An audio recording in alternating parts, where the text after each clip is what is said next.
So ayan, mga kamanok natin. So ngayong umaga pagising ko, kung naulanan sila,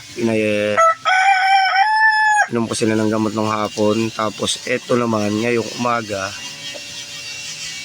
yung isa kong manok, ayan, tumae siya ng kulay green na basa. Alibasa siya na mabaho. Positive yun, cholera. Positive na cholera yun kasi kulay green siya. So ngayon, bili tayo ng gamot. Papainom natin. Binili natin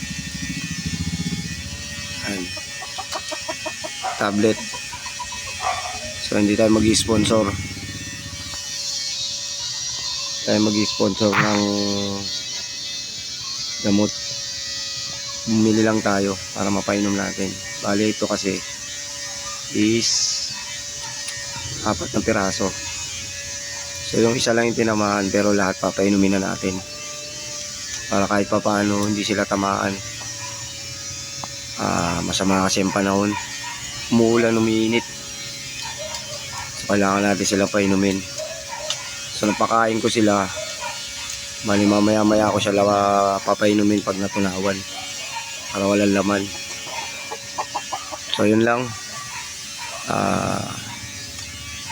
Pag kayo nakakita ng mga ganong ipot, kulay green, dilaw, o kung ano mang kulay niyan, obserbahan nyo na kasi lahat ng manok mamamatay kung sakaling mahawa.